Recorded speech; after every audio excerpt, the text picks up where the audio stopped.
fiz um esboçozinho de alguns assuntos que eu quero falar e não perder de vista. Primeiro, amigos, há pessoas que são sinceras, só não têm a compreensão correta. E a gente precisa ter essa sensibilidade e esse cuidado. Temos a tendência de chamar todo mundo de filho do diabo só porque pensam diferente da gente. Não é bem assim. Há pessoas muito sinceras que estão apenas equivocadas. E cabe a nós, pelo Espírito, tentar ajudá-las no amor cristão. Segundo, há pessoas arrogantes, muito orgulhosas, mergulhadas no erro. Neste caso, a gente poderia dividi-las em dois grupos. Aqueles que um dia as percepções se afloram e ela percebe que precisa lutar contra o orgulho, contra a soberba do coração. E elas então se rendem à verdade. Mas há aquelas, como Coré, que sabem que estão erradas, no fundo sabem que estão erradas, mas o prejuízo de voltar atrás é considerado muito maior do que admitir que está errado. Por exemplo, isso aconteceu com Lúcifer. Houve um momento em que ele percebeu que estava em erro. Mas admitir para o universo todo que ele estava errado, para ele era mais caro. Então ele acreditou que a ruína, o caos e a destruição final seria mais lucrativo do que admitir para o universo inteiro, olha, eu errei, e perder talvez a credibilidade, ou passar por essa humilhação diante do universo, de admitir que errou. E a gente precisa tomar cuidado, porque quando a gente ensina uma mentira e propaga com muita paixão,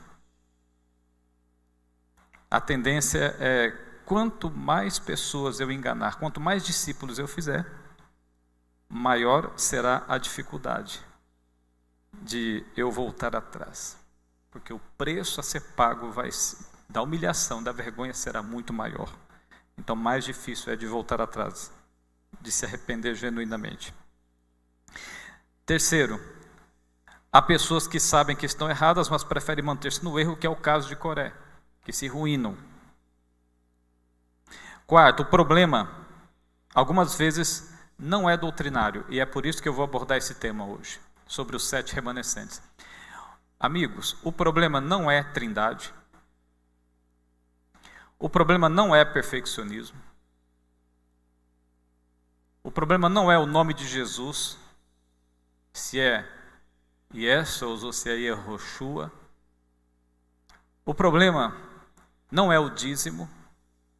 O problema de muitos adventistas de hoje é que eles não acreditam mais que esta igreja é a igreja remanescente. No fundo, o problema não é e nunca foi doutrinário. Porque quando eu creio na remanescência do movimento, eu posso até ter dúvidas, mas não consigo de forma alguma questionar a veracidade do movimento. Então eu busco sanar as dúvidas ao invés de construir certezas. Não existe, escuta bem o que eu vou dizer. Eu disse para um antitrinitariano esses dias. Porque ele disse assim para mim, não, a gente não acredita na trindade, mas a gente acredita na igreja. Eu disse a ele, esse é aquele argumento falso, que não é capaz de se sustentar pela sua própria base de argumentação. Por quê? Porque não existe movimento remanescente sem teologia remanescente. Não é a parede, não é o nome lá fora que traz a identificação do movimento como remanescente. É sua teologia, porque é a sua teologia que constrói a sua identidade remanescente. Então, se existe algo errado na doutrina, e olha, a verdade só é verdade quando ela é completa. Não existe 90% de verdade. 90% de verdade é 100% mentira. Então, se a teologia adventista tem problemas, eu digo, se as crenças fundamentais adventistas têm problemas, então ela não pode ser mais a igreja remanescente. Então, nesse caso, nunca foi. Porque desde o princípio a igreja teve as suas dificuldades até que se constituiu plenamente as suas crenças fundamentais. Entenderam? Então o problema não é doutrinário, não é trindade, não é perfeccionismo. O problema é, eu creio que esta igreja foi levantada por Deus e que ela é constituída profeticamente como um movimento remanescente para o tempo do fim? Se eu duvido disso, agora sim, eu vou questionar a trindade, o outro vai questionar o dízimo, o outro vai questionar a natureza do Espírito Santo, o outro vai questionar a questão da justiça pela fé, da justificação pela fé, outro vai questionar, enfim, o nome de Jesus. Percebem? O efeito dominó. Outra coisa que eu queria destacar antes de entrar no tema propriamente dito. Por outro lado, vivemos na geração em que todos têm opinião sobre tudo e mais que todos. Todos têm opinião sobre tudo e mais que todos. Essa é a geração de hoje. Na internet, todo mundo é especialista em tudo, já viram? A internet é a terra de ninguém. Ao mesmo tempo, é a terra de todos os especialistas. Não é assim? Tipo, eu não sou formado em geografia, mas eu sei mais que o professor de geografia. Eu não sou formado em física, mas eu sei mais do que o cara que é formado em física. Não é assim? Eu não sou formado em química, mas eu sei mais. Da mesma maneira, eu não conheço grego, não conheço hebraico, não conheço teologia, não fiz teologia, melhor dizendo, mas eu sei mais de grego e hebraico, sei mais de teologia do que aquele que é formado. Eu não estou dizendo com isso que há uma infalibilidade por parte de quem estudou, de quem se especializou. Não é isto. Eu só estou só estou advogando uma palavrinha que está em desuso hoje em dia. A humildade e a simplicidade de espírito e o respeito. Humildade. Humildade. Aliás, humildade, a respeito é o que mais falta hoje. Os jovens não querem respeitar os adultos. Não é assim? As pessoas não querem respeitar as regras da escola. Por isso até dão voador em diretor. Não é assim? As pessoas não querem respeitar as leis de trânsito. Então a gente vive na geração onde eu é quem estabeleço a minha regra, a minha lei, e eu é quem estabeleço o que eu creio. E se ninguém segue o que eu penso, todo mundo está errado e eu estou certo. Bom, basicamente é isso. Eu vou entrar no meu tema. Hoje à noite eu vou estar falando sobre a suficiência da cruz e a insuficiência da graça. A suficiência da cruz e a insuficiência da lei. Me desculpe pelo erro. Então é imperdível o tema de hoje à noite. Eu vou falar então sobre os 7 remanescentes na história deste mundo, desde o Éden. E esse tema ele vai reconstruir nos corações demolidos a confiança de que existe um remanescente no tempo do fim. E é este remanescente o responsável em levantar a bandeira da verdade. Mas tem um detalhe, a pergunta que eu faço agora é o que significa o termo remanescente? Qual o significado do termo remanescente? Eu posso ficar embaixo, né? Qual o significado do termo remanescente? O termo remanescente eu vou exemplificar para facilitar a compreensão. Vocês trocaram esse piso recentemente, não foi? Foi recente, não foi? Vocês se lembram do piso anterior que estava aqui? Você lembra? Vamos supor que, esquece esse novo, vamos para o velho. Vamos supor que, ao invés de trocar o piso, vocês que estavam interessados apenas em trocar o piso aqui que quebrou, da frente. Alguma coisa pesada caiu e trincou aqui uns 3 pisos aqui na frente. Então vocês pensaram assim, nós precisamos trocar esse piso, só que tem um problema. O problema é encontrar o piso igual, semelhante. Mas tudo bem, você procura a casa de material de construção que vocês, não sei se é 20 ou 30 ou 40 ou 50 anos atrás, compraram esse piso. Eu pergunto, você vai encontrar? Não. Mas tudo bem, vocês resolvem procurar em todas as casas de materiais aqui de Campina Grande. Vocês vão encontrar? Não. De repente, o rapaz que havia vendido para vocês há 20, 30 ou 40 anos atrás, se lembrou de uma coisa. Que lá no fundo do depósito, na época que vocês haviam comprado o piso, tinha restado uma miudez ali, um pouquinho desses pisos. Um remanescente do piso original.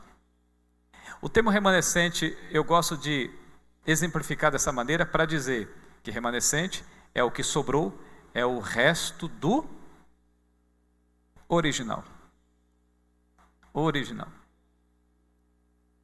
Então, amigos, nós vamos fazer um passeio pela Bíblia e vamos descobrir quem foram esses 7 remanescentes na história da igreja, do povo de Deus, desde Gênesis até o Apocalipse. Mas a gente vai fazer o seguinte, é um tema um pouco extenso, então a gente vai precisar da ajuda de vocês. Vocês trouxeram Bíblia? Então vamos lá, vocês vão nos ajudar. Preciso de um outro microfone, é possível? Eu vou tentar falar nessa manhã sobre o primeiro, o segundo e o terceiro, se der o terceiro remanescente. E amanhã a gente fala sobre o quarto e o quinto, e no último dia a gente fala sobre o sexto e o sétimo remanescente. Combinado? Ok. Vocês estão com a Bíblia aí? Ótimo. Então vamos começar aqui. Você pode ler para a gente, amigo? Eu vou passar o texto, você pode ler para a gente? Agora, seria bom alguém ficar conduzindo o microfone, tá? Para a gente poder agilizar, para andar mais rápido, tá bem? Ao invés de eu abrir os textos aqui, passando para vocês já deixam aberto aí o texto para ler e eu dar a explicação, combinado? Então você vai ler para a gente Gênesis capítulo 3, verso 15. Eleazar, você pode ler? Gênesis capítulo 6, verso 2. Você vai ler? Você vai ler 2 Pedro 2, verso 5. Combinado? Constantino, você pode ler também? Vocês dois aí, podem ler para a gente? Vamos pegar aqui e depois a gente passa para cá, tá bem? Constantino vai ler para a gente Gênesis 9, verso 1, verso 8 e verso 9, e a irmã vai ler Gênesis capítulo 11, verso 7 a 9, tá bom?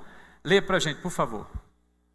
Porém, inimizade entre ti e a mulher, entre a tua descendência e o seu descendente. Este te ferirá a cabeça e tu lhe ferirás o calcanhar.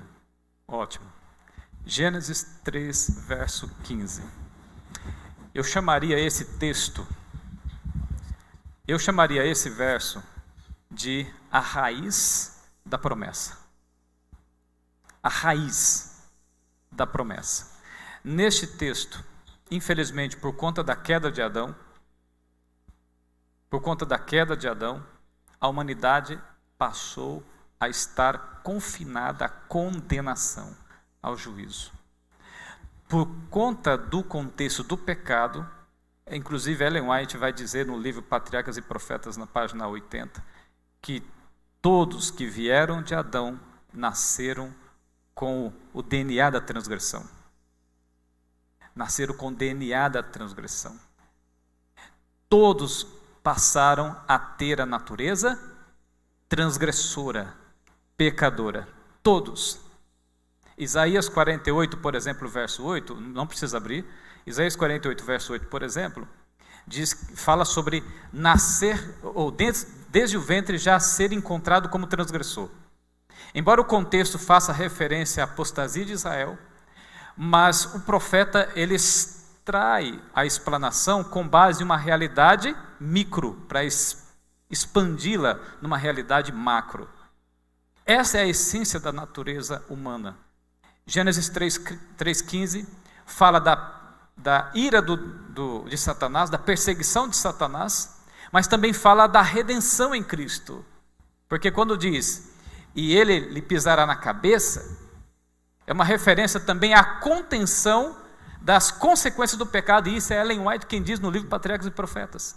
O ato de pisar na cabeça da serpente é uma promessa de que Deus iria inibir o efeito do pecado sobre a raça humana. Então ele está falando da graça, do que está sendo apresentado aqui durante esses dias. Então Gênesis 3,15 é também a promessa da graça. A aliança que Deus fez com Adão, ele não fez apenas com Adão, ele fez com toda a sua descendência. Abel era o descendente na qual Deus havia feito a aliança, o descendente da aliança. Abel foi assassinado, então Deus estendeu a aliança a quem? A Sete. Bom, em Gênesis 6, verso 2, diz o seguinte: Viram os filhos de Deus que as filhas dos homens eram formosas, e tomaram para si mulheres de todas as que escolheram. Os descendentes de Sete, ou Sete, o filho de Adão, havia se espelhado em Adão. A sensibilidade espiritual, o arrependimento pelo pecado e o desejo de fazer parte da aliança e receber a herança eterna fazia parte do contexto de vida de Sete e de sua posteridade, de sua geração.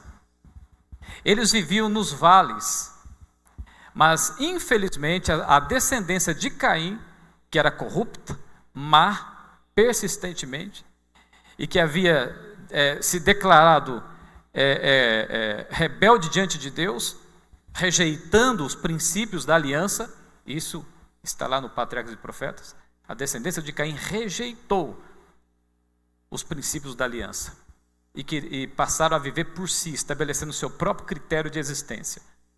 Eles então começaram a descer para os vales também, onde estava a descendência de Sete. A descendência de Sete, preocupada em manter a sua identidade estabelecida pela aliança, então eles fogem da presença da geração da descendência de Caim e eles vão se refugiar onde? Nas montanhas. Mas o tempo passou. E o tempo muda muita coisa, não é? E a descendência de Sete começou a descer as montanhas e se misturar com a descendência de Caim. Nesta mistura, o que houve? O que aconteceu? O que aconteceu nessa mistura? Apostasia. A geração, a descendência de Sete começou a se apostatar e a esquecer-se da aliança que havia sido feita com Deus. Começaram a se esquecer dos ensinamentos de Adão. Imagina, Adão viveu 9 séculos, várias gerações, e tentando salvar os seus descendentes da rebeldia, do caos, da desgraça. Mas, infelizmente, quando se misturaram com a descendência de Caim, eles começaram a também se identificar com a geração de Caim. Aqui eu abro um parênteses para chamar a atenção de vocês para uma coisa muito séria. Apenas um parêntese. Cuidado com o jugo desigual. Foi graças ao jugo desigual que sobreveio o dilúvio sobre a terra. Olha o que diz 2 Pedro 2, verso 5. Por causa do dilúvio, por causa da decadência dessa descendência de Sete, Deus teve que trazer o juízo sobre a terra. E Deus teve que levantar um novo remanescente. 2 Pedro 2, verso 5. Quem vai ler? E não poupou o mundo antigo, mas preservou Noé, pregador da justiça, e mais 7 pessoas, quando fez vir o dilúvio sobre o mundo de ímpios. Vocês ouviram a palavra preservou Noé?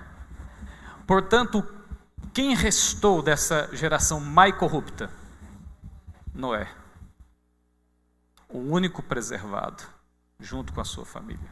O único que restou, que sobrou do original. Deus, então, ele faz uma aliança com Noé. essa aliança está registrada no capítulo 9 de Gênesis, verso 1, verso 8 e 9. Abençoou Deus a Noé e a seus filhos, e lhes disse: sede fecundos, multiplicai-vos e enchei a terra. No verso 11, estabeleço a minha aliança convosco. Não será mais destruída toda a carne por águas do dilúvio, nem mais haverá dilúvio para destruir a terra. Então Deus fez uma aliança com Noé e com seus descendentes. E o princípio da aliança, claro, a gente poderia destacar vários princípios que construíam a ideia da aliança. Entre eles, quais seriam os mais importantes? O que vocês sugerem? O que nós estamos estudando aqui. A aliança ela tinha como fundamento a lei e a graça. A lei e a graça. Noé era um homem fiel a Deus. Noé não era apenas um homem que acreditava na redenção futura, mas ele também era leal, fiel à aliança. E é assim, quando Deus nos convida, nos convoca, faz um chamado para fazer parte da sua aliança, Ele está também nos chamando para uma aliança de lealdade ao pacto estabelecido. Então Noé e seus descendentes são convidados, são chamados. E eles representam agora, nessa aliança, nessa manutenção da aliança, eles agora se tornam o segundo remanescente na história, o que sobrou, o que restou, para dar sequência no pacto, no projeto da aliança, que deveria ser estendido ao mundo, através de sua descendência, através de sua geração. Nisso a gente pode trazer a ideia missiológica, claro, num contexto diferente, talvez, diferente da maneira como é difundida em nossos dias, mas há um elemento missiológico aqui, porque Deus abençoou Noé e abençoou também a sua descendência. E quem são os descendentes de Noé? Todos que viriam de sua geração. A aliança deveria ser transmitida de pai para filho. Todas as gerações deveriam ser chamadas, convocadas a fazer parte da aliança divina. Mas, a exemplo dos descendentes de Adão, o tempo passou e mais uma vez a descendência de Noé começou em processo de apostasia. Como um corcunda, começaram a virar as costas para Deus e para a aliança que havia sido estabelecida. A geração dos descendentes de Noé, especialmente ali no contexto da Torre de Babel, por exemplo, era uma geração má, corrupta. Veja o que diz Gênesis capítulo 11, verso 7 a 9. Vinde, desçamos e confundamos ali a sua linguagem, para que não entenda a linguagem de outro. De Sarte, o Senhor os dispersou dali, pela superfície da terra, e cessaram de edificar a cidade. Chamou-se-lhe, por isso, o nome de Babel, porque ali confundiu o Senhor a linguagem de toda a terra, e dali o Senhor os dispersou por toda a superfície dela. A confusão de línguas estabelecida ali, ela era apenas uma representação máxima da confusão de valores existenciais. Se você ler nos versos anteriores, a maldade, a violência era tão grande que provocou uma citação até complexa, que diz que Deus teve que descer para ver se de fato era assim como em Sodoma também. E Deus desceu e confirmou e fez toda a confusão de línguas, como vocês já sabem. Então, a descendência de Noé havia se tornado má, corrupta, violenta, promíscua. A poligamia ganhou força, intensidade nessa geração, por exemplo. E Deus então confunde a língua dos povos em sinônimo de reprovação àquela descendência, àquela geração. Então Deus levanta um homem, que nós vamos chamar aqui de terceiro remanescente. Olha o que diz, eu não passei o texto, né? Então vamos aqui, quem pode ler para a gente? Vamos pegar de cá? Você pode ler, irmã? Você pode, vou chegar aí em você. Isaías 51, verso 2. Isaías capítulo 51, verso 2. Irmã, você vai ler? Eu passo para lá. Então você, minha irmã, a irmã da refeição maravilhosa. Diga aí. A irmã do cuscuz divino. Bênção. Você, peraí, eu vou passar os textos primeiro. Você vai ler Gênesis 12, verso 2. Quem mais aqui? Gênesis 15, verso 13. Você vai ler? Gênesis 50, verso 25. Vai ler aqui, irmã? Então você vai ler Êxodo capítulo 6, verso 2 a 8. Quem mais vai ler? Vamos passar para cá então. Vai ler, irmão? Você vai ler? Você vai ler Êxodo capítulo 6, verso 2 a 8. Não esquece não, hein? Você vai ler Números 32, verso 11 e 12. Vai ler, irmão? Você vai ler 1 Reis 11, verso 13. Tá? Quem vai ler aqui? Você vai ler Êxodo capítulo... Êxodo não. 2 Reis 17, verso 7, verso 8, verso 18, verso 23. Guarda aí. Bora? Então, Isaías 51, verso 2. Olhai para Abraão, vosso pai, e para Sara, que vos deu à luz, porque sendo ele só, eu o chamei. Só uma pausa. Deus levantou quem? Vocês ouviram? Abraão. Vocês viram a palavrinha que apareceu ali? Vocês viram a palavrinha que apareceu ali? Leia novamente, irmã. Olhai para Abraão, vosso pai, e para Sara, que vos deu à luz, porque sendo ele só... Sendo ele... Só. É o que sobrou, é o que restou. O terceiro remanescente, Abraão. Pode terminar de ler, irmã. Eu o chamei e o abençoei e o multipliquei. Então, diante da perversidade em que se tornara a descendência de Noé, Deus então encontra um homem para dar sustento, para continuar levando a sua aliança diante das gerações futuras. Esse homem foi Abraão. Ele é o que sobrou, o que restou, ele só. E agora Deus o chama e estabelece a sua aliança com ele e com quem mais? Olha o que diz Gênesis 12, verso 2. De ti farei uma grande nação, e te abençoarei, e te engrandecerei o nome, se tu uma bênção. Eu te engrandecerei, se tu uma bênção. E no contexto você se lembra que diz assim: eu te abençoarei, e você vai precisar ser o quê? Uma bênção. Ou seja, a bênção da aliança. Alguns interpretam, a doutrina da prosperidade interpreta essa bênção como bênção material. Mas a bênção que Abraão recebe é a bênção da aliança. E seria dessa linhagem que nasceria aquele que traria o cumprimento dessa aliança. Inclusive, essa semana eu estou escrevendo o comentário, viu, Matusalém? O comentário da lição da Escola Sabatina desse próximo trimestre, no site da CPB, sou eu que vou estar fazendo. E é sobre aliança. Não sei se vocês já receberam a lição, é sobre aliança. E essa semana eu estou escrevendo a lição número 6, a 6ª lição, e fala sobre Abraão. Fala sobre que bênção é essa que Abraão recebeu. Aí vocês acessam, viu? Que vai ter o QR Code na lição, você acessa pelo QR Code, você vai direto no comentário. E eu que estou fazendo o comentário, o Eleazar vai fazer um comentário à frente aí, não sei qual, mas ele vai escrever também. Convidado pela CPB. Mas veja, vamos lá, voltando aqui. A aliança que Deus estabelece com Abraão não é apenas com ele, mas com a sua descendência também. Porque o objetivo de Deus é que todos sejam chamados, convidados à aliança eterna. Mas tem um problema. Olha o que diz Gênesis 15, 13. Quem está com Gênesis 15, por favor?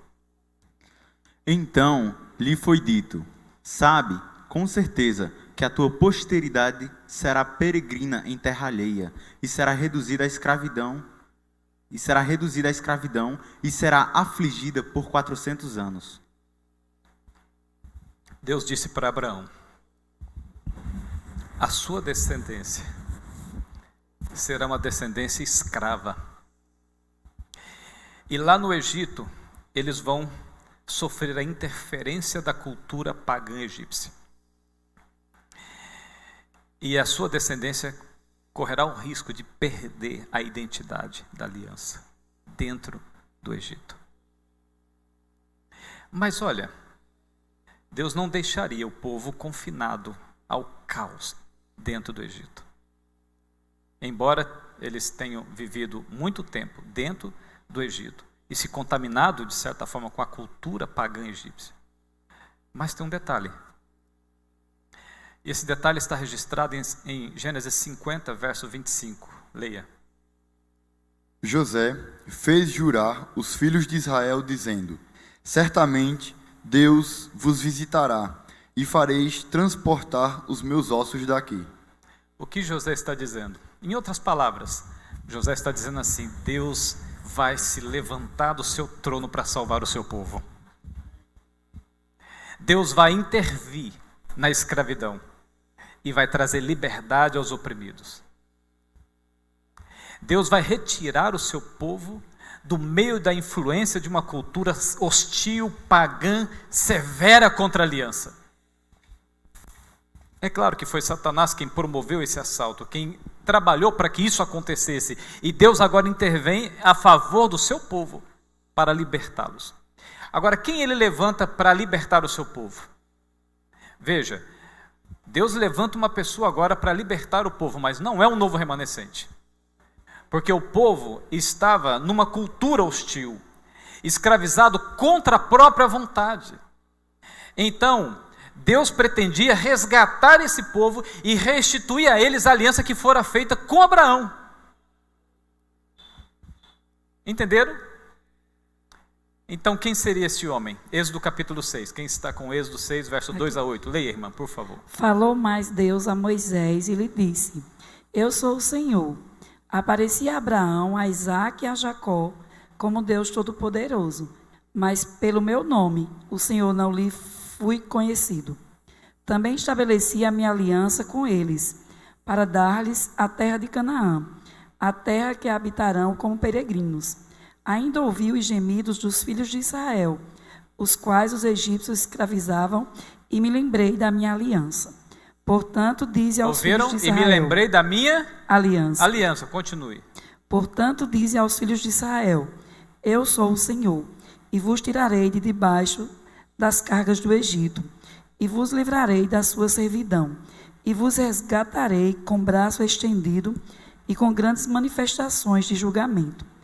Tomar-vos-eis por meu povo, e serei vosso Deus, e sabereis que eu sou o Senhor, vosso Deus, que vos tiro de debaixo das cargas do Egito. E vos levarei à terra a qual jurei dar a Abraão, a Isaque e a Jacó, e vos-la darei como possessão. Eu sou o Senhor. Portanto, Deus levantou quem? Moisés, para ser o libertador.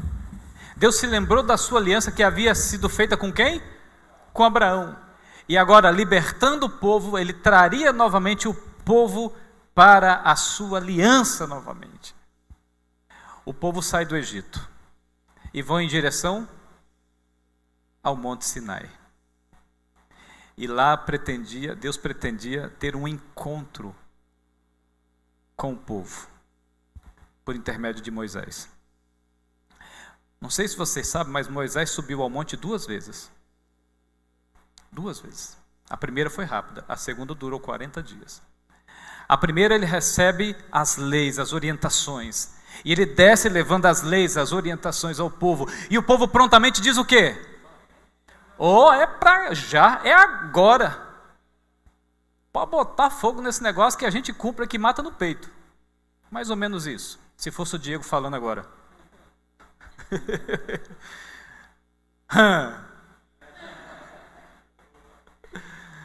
E foi isso que aconteceu. Eles falaram dessa maneira. Então eles levantaram o altar, fizeram o sacrifício depois de ter ouvido a lei. 12 colunas foram levantadas, uma coluna para cada tribo. E essas colunas representavam a aceitação, o contrato assinado do povo. Senhor, nossa tribo está em pé. Pode mandar aqui que a gente assina o contrato. Esse é o nosso compromisso. Mas pouco tempo depois, então, Moisés subiu novamente ao monte. Ele e Josué. Josué permaneceu no meio do caminho. Moisés aguardou 7 dias até que Deus respondesse. Não se apresse, viu? Quando você pedir algo e Deus demorar para responder.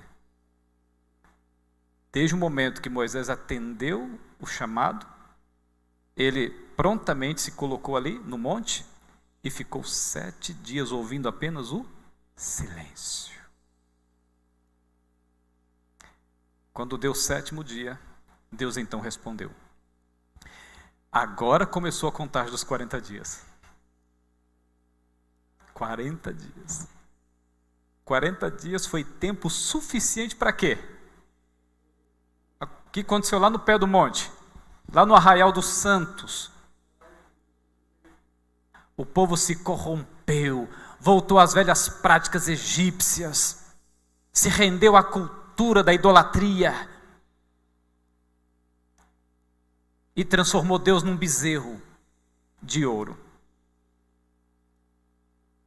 É nesse contexto que depois de 40 dias Moisés desce, aí Deus fala assim, desce porque há uma balbúrdia de ruído lá embaixo.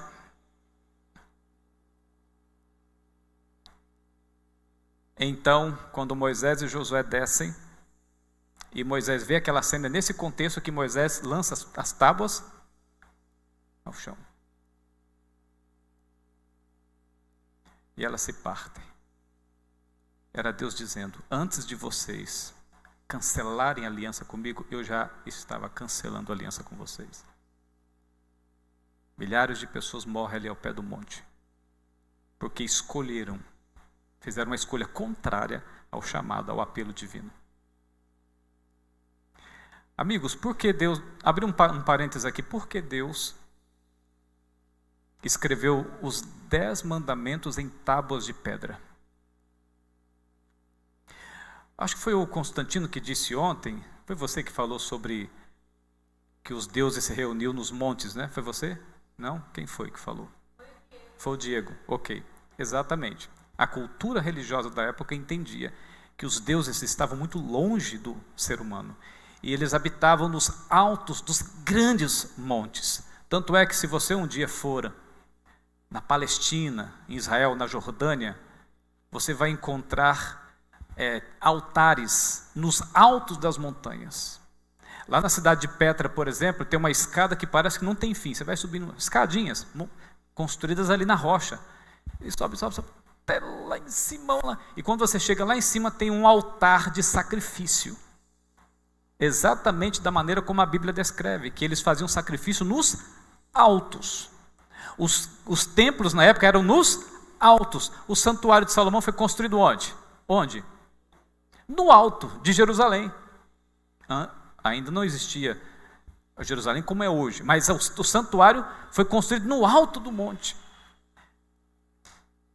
Às vezes Deus se comunica com as pessoas na cultura delas, para facilitar a compreensão, o entendimento da sua mensagem. Por que, por exemplo, os 10 mandamentos foram escritos em tábuas?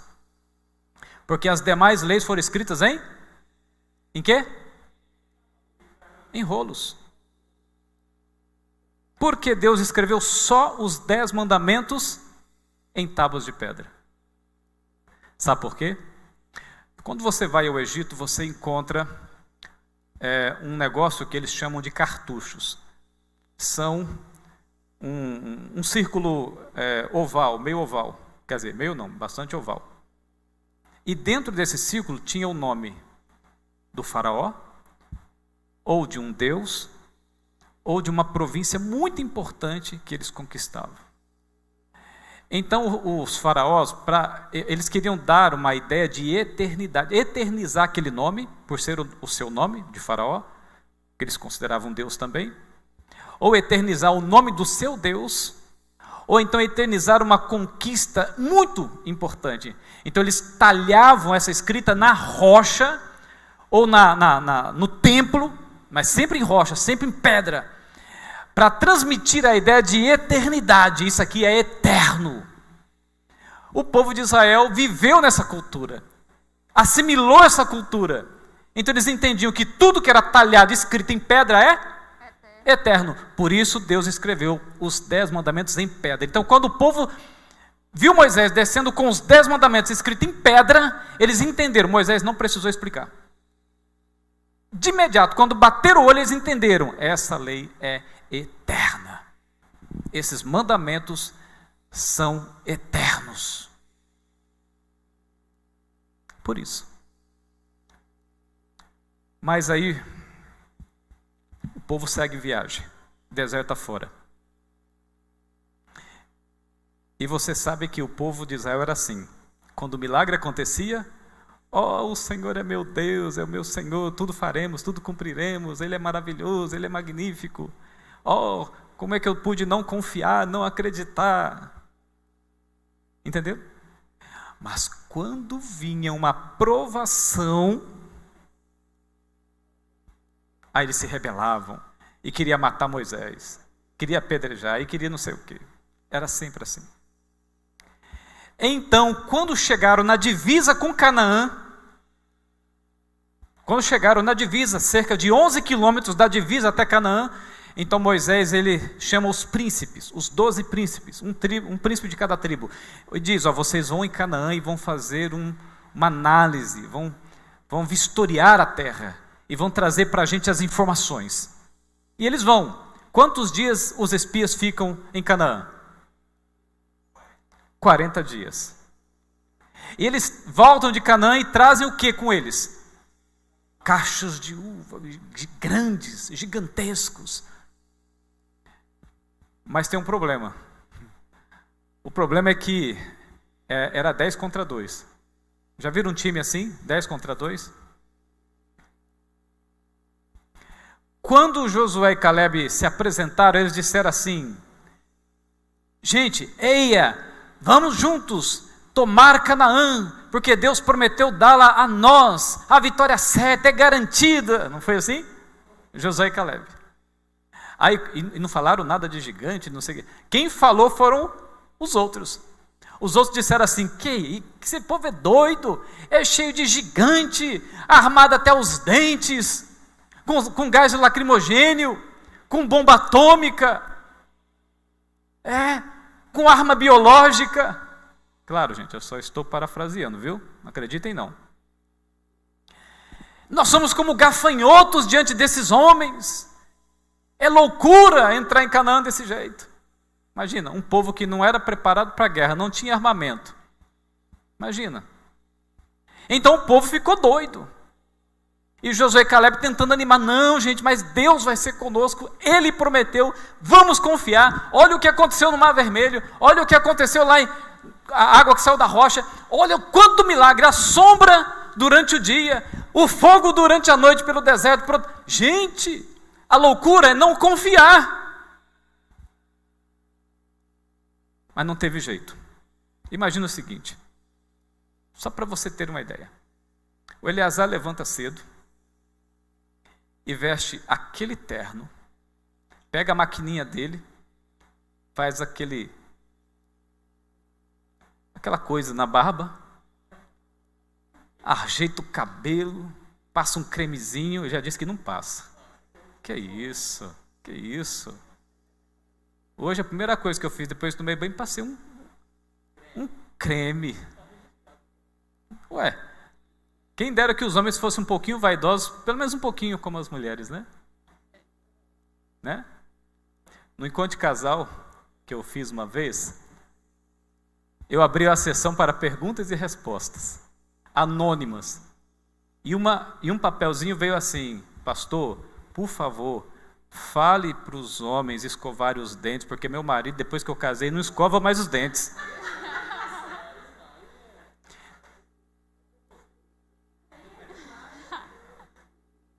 Eu não ia dizer, mas eu vou dizer o restante da frase. Porque tem bafo de merda, ela disse. Então, quem dera que os homens fossem, né, um pouquinho mais vaidosos como as mulheres, né? Se cuidam mais, viu? Não é pecado não, viu, gente? Se cuidar um pouco mais, viu, Eleazar? Não é pecado não, viu, legalista? Seu legalista. Aí ele botou o terno e está curioso para ver o final da história. Aí ele sai da casa dele até a igreja, mas vem de a pé. Do hotel até a igreja central de Campina Grande. Longe, né? Aí logo na recepção, uma moça vê ele todo assim, né, elegante, e fala assim: eita, rapaz, você tá arrasando, hein? Tá doido, olha. Aí como é que ele fica? Olha lá, já ficou. É só uma história. Isso porque é só uma história, olha lá. Aí fica todo, né? E ele vem, chega na esquina, é outra moça que aparece. Olha, o pastor tá elegante hoje, já bonitão, olha só. Aí pronto. Terceiro, mesma coisa. Quarto, mesma coisa. Quinto, sexto, sétimo, oitavo, nono, a mesma coisa. Quando termina a programação aqui, ele está saindo, alguém pega e fala assim, uma mulher chega e fala assim: rapaz, você está acabadão, hein? Que isso, cara? Você está parecendo uma uva passa, uma laranja que não tem mais caldo nenhum. Como é que ele vai se sentir agora? Adiantou nada, aquelas 9, né, inferências ou referências. Porque o discurso negativo sempre é mais forte, poderoso do que o positivo. É sempre. Então ele acaba se sentindo mal por isso. É a mesma coisa ali. E o povo ficou revoltado e de repente pegou pedras para atirar em Moisés. E quando eles pegam pedra para atirar em Moisés, acontece o que no santuário? Começa a fumegar.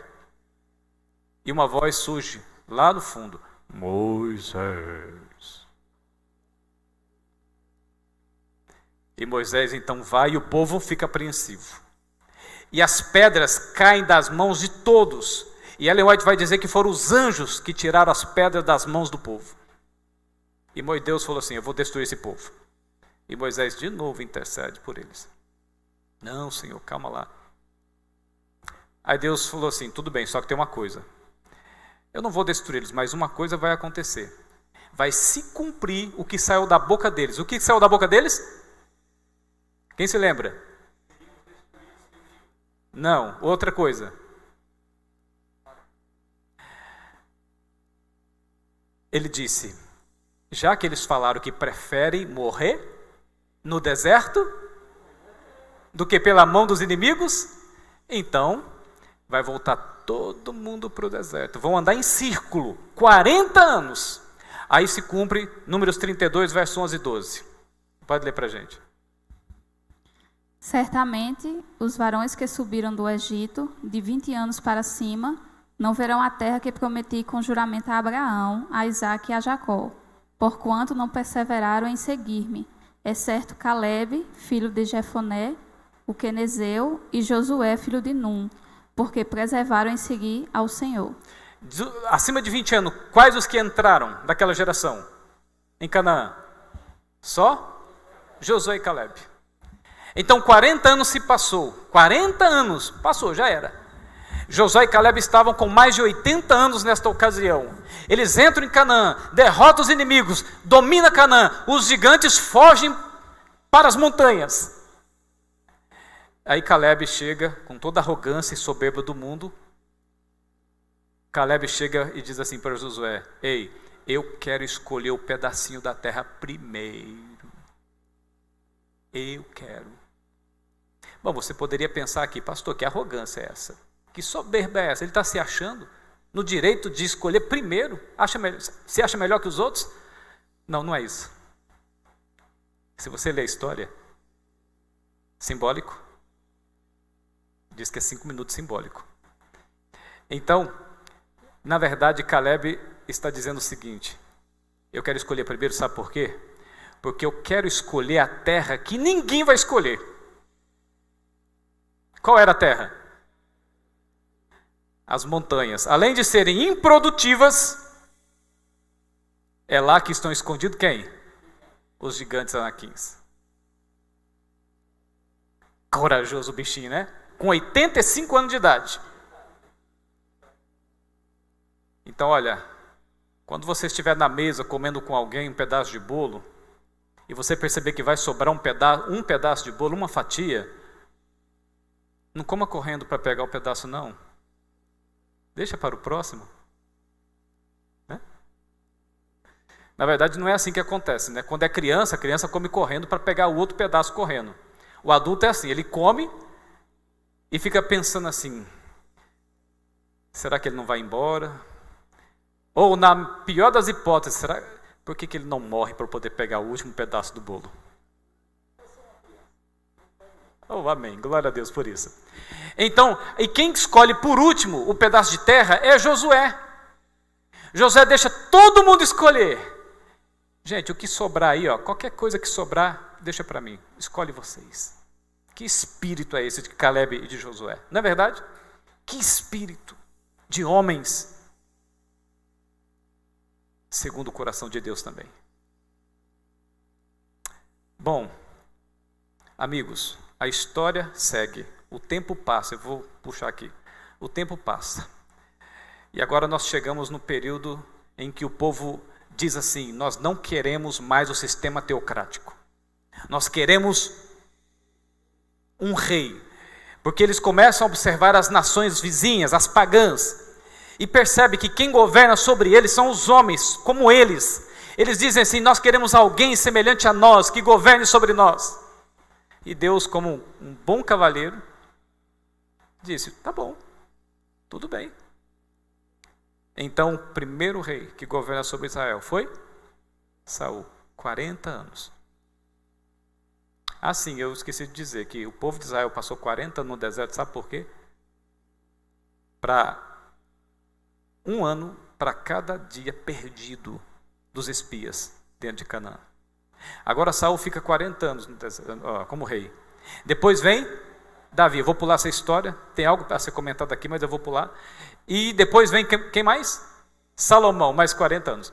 Bom, quando Salomão morre, ou está prestes a morrer, quando morre, o que acontece? Quem governa sobre Israel? O seu filho, chamado Roboão. Mas Roboão segue as tendências ruins do pai. Porque Salomão havia entrado por uma vereda maldita. E o filho Roboão começa a querer seguir os desvalores do pai. A ruína do governo do pai. O caos do governo do pai. Então, há uma convulsão entre as tribos, uma revolta. E 10 tribos se levantam e dizem assim, nós não queremos Roboão, nós queremos Jeroboão. Então um racha, uma divisão. Ao norte fica Israel, com 10 tribos. Capital? Samaria. Ao sul fica Judá e Benjamim. Capital? Jerusalém. Jerusalém. Por causa da descendência caída dos filhos de Abraão, Deus precisou levantar um novo remanescente. Quem está com 1 Reis 11, verso 13? 1 Reis 11, 13. Todavia não tirarei o reino todo. Darei uma tribo a teu filho, por amor de Davi, meu servo, e por amor de Jerusalém, que escolhi. Se você ler a partir do verso 5 ali, em diante até o verso 13, você vai ver a decadência de Salomão, a decadência do povo, o conflito entre as tribos, e agora Deus rejeitando essa descendência. E agora estabelecendo um novo remanescente. Segundo Reis 17, verso 7, verso 8, verso 18, verso 23. Segundo Reis 17, verso 7, verso 8, verso 18, verso 23. Estou terminando, viu? Tal sucedeu porque os filhos de Israel pecaram contra o Senhor, seu Deus, que os fizeram subir da terra do Egito, debaixo da mão de Faraó, rei do Egito, e temeram a outros deuses. Andaram nos estatutos das nações que o Senhor lançara diante dos filhos de Israel e nos costumes estabelecidos pelos reis de Israel. 18, né? 17? Não, 18. Pelo que o Senhor muito se indignou contra Israel e o afastou da sua presença, e nada mais ficou senão a tribo de Judá. Nada mais ficou, nada mais sobrou, a não ser a tribo de... Verso 23. Até que o Senhor afastou a Israel da sua presença, como falara pelo ministério de todos os seus servos, os profetas, assim foi Israel transportado da sua terra para a Síria, onde permanece até os dias de hoje. Deus então rejeita todo Israel, porque Deus foi rejeitado em sua aliança, e agora ele fundamenta os princípios da sua aliança através de uma tribo. Que tribo é esta? Judá. Então Judá se torna o quarto remanescente. Bom, meu tempo acabou. Amanhã a gente continua com o quarto remanescente em diante. Tá bom? Então que Deus abençoe você e que você possa extrair lições dessa narrativa também. E o objetivo é a gente despertar credibilidade e confiança no remanescente atual. Por isso essa sequência. Vamos orar. Querido Deus, obrigado pela tua bênção até aqui. Que o Senhor continue conduzindo o nosso estudo, esses temas que estão sendo apresentados, de maneira que eles sejam também princípios para a nossa vida. Que sejam temas que transformem o nosso coração e a nossa consciência. É para a tua honra e glória, Senhor, que pedimos e agradecemos por Jesus Cristo. Amém.